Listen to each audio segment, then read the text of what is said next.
Coming up on Palmetto Life, we're learning how to make jaw-dropping art out of just sand and water.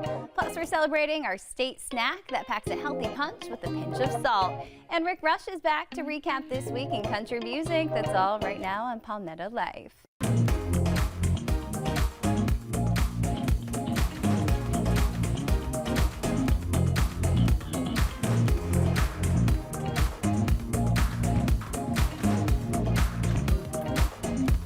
Good morning and welcome to this fun Friday episode of Palmetto Life. I'm your host, Emily Zuhowski. Happy Friday, everybody. For the 33rd year, Folly Beach's longest running festival is returning this weekend. The Sea and Sand Festival closes down Center Street on Saturday, and on Sunday, the sand sculpting competition fills the beach with eccentric sand art. I went out to Folly to see what it takes to make sand art that makes a statement.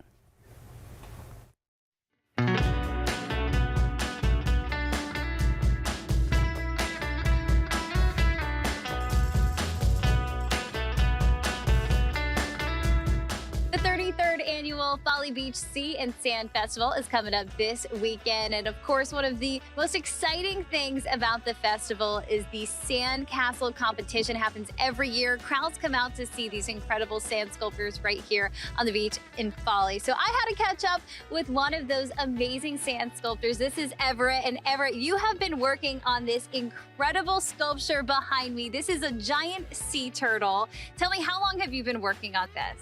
We've been going on 12 hours for this piece. We started the sketch of it last night and we're down in the details now.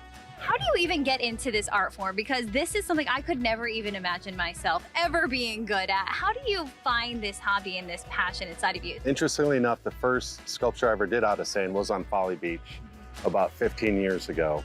And I just started playing around in the sand and one thing led to another and I had a turtle.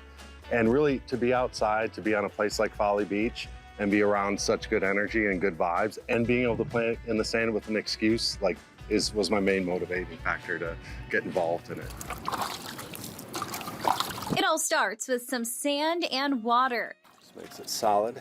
Massive sand castles like this sea turtle are Folly Beach treasures.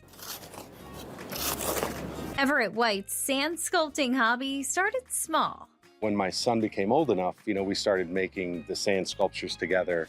We started with something, smaller than this, and it looked pretty cutesy.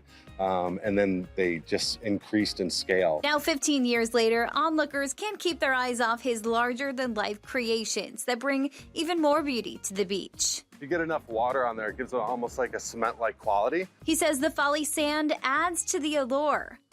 And the sand out here on Folly Beach is really decent because it's a mixture of real fine sand and then shell. To create the masterpiece, all you need is sand, water, a vision, and a hotel key.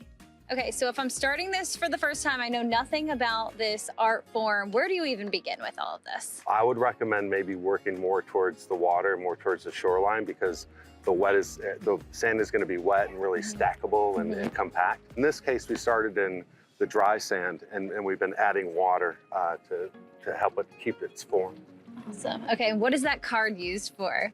I use this card to get into my room, and then also it turns out to be ideal for undercutting and shaping. You can use it to cut into it. What's great is, you can make something pretty rapidly. You have a decent audience, and my favorite subject matters are mermaids and turtles and fish and things of that nature, which just lend themselves so beautifully to the people hanging out, on Folly. Does it ever shock you how amazing these come out with just sand and water? You're right. The form and dimension that you could create out of something as easy as sand and water is incredible. It really is.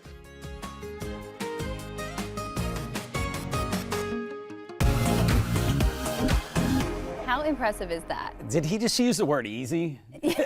Because I've been making stuff, You've been at the beach in sand art for decades, and nothing has ever turned out remotely close to that. Yeah. No, it was crazy. So what I was thinking while I was watching that is, I need a lesson. Yes. Some artists, sand artists around here, you need to give some lessons. I'll pay a little bit of money if you can teach me how to build a little sand. Yeah. I can build the little drip castles, but anything more than that, I am. It's not cut out for me, I guess. You'd be the coolest dad at